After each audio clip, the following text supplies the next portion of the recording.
Welcome to The Explainer.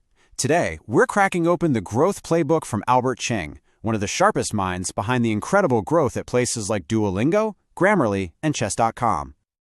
You know, every single product has these hidden pockets of growth, just waiting to be found.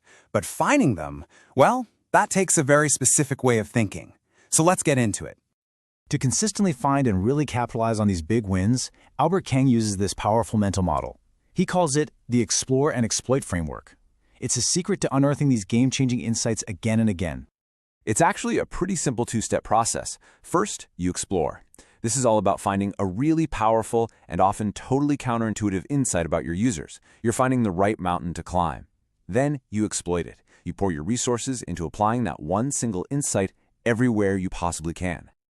Okay, so let's see how this actually works in the real world. We're going to kick things off with a fantastic case study from chess.com, looking at their most popular learning tool, the game review feature.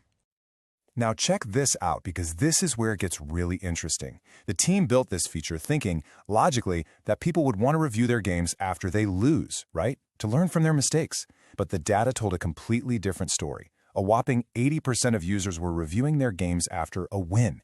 It turns out, human psychology here is more about reinforcing that feeling of success, not just fixing your errors. So they took that insight and just flipped the entire experience on its head. Instead of showing you all your mistakes after a loss, which, let's be honest, can be super discouraging, they started highlighting your most brilliant moves from that game and offering encouragement. They leaned right into that positive psychology. And the result of just this one psychological tweak? Game reviews shot up by a massive 25%. People weren't just using the feature more, they were engaging way more deeply with the core learning loop of the product. And here's where it really hits the bottom line.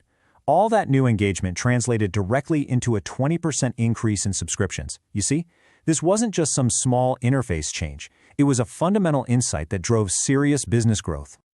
All right, now let's see how this same exact principle, connecting users to the deep value of a product, played out at Grammarly, leading to a huge monetization win. Here was the big problem for Grammarly. For almost all of their free users, the product was just a simple spell checker. That's all they thought it was because, well, that's all the product was showing them. They had no idea about its real power for things like improving your tone or clarity.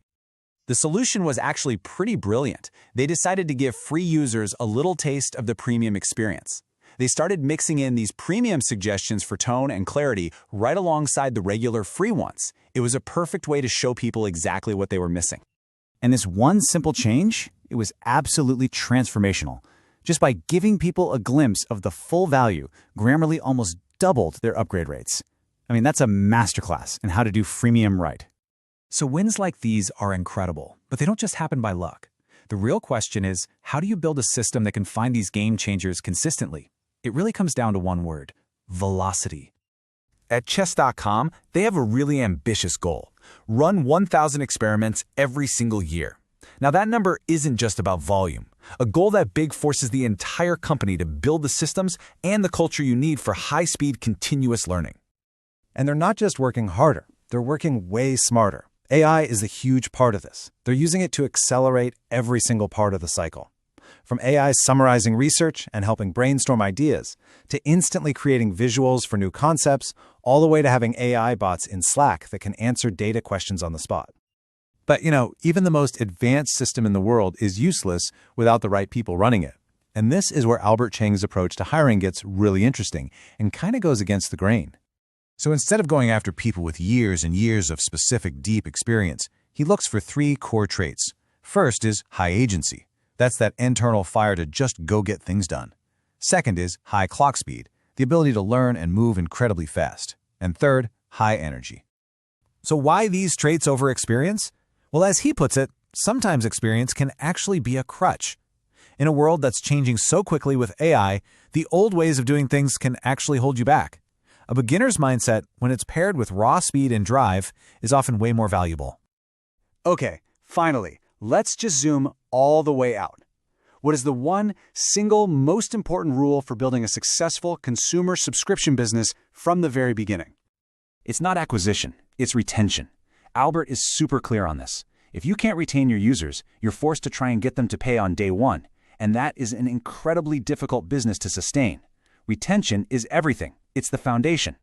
So what's a good number to shoot for? Well, a really solid benchmark for a healthy consumer app is getting somewhere between 30 and 40% of your users to come back the very next day. If you're hitting that, you've got a strong foundation to build on. And this chart just perfectly illustrates why retention is so critical over the long haul. For a mature product like Chess.com, about 80% of their daily active users are not new people. They are existing, loyal users or people they've successfully brought back. Your growth engine eventually becomes your existing user base. So the playbook is all here. Find a deep psychological win and exploit it everywhere. Build an experimentation machine that runs at an incredible velocity. Hire for speed and agency, not just experience. And above all else, focus relentlessly on retention. The game plan is on the table. The only question left is, which move are you going to make first?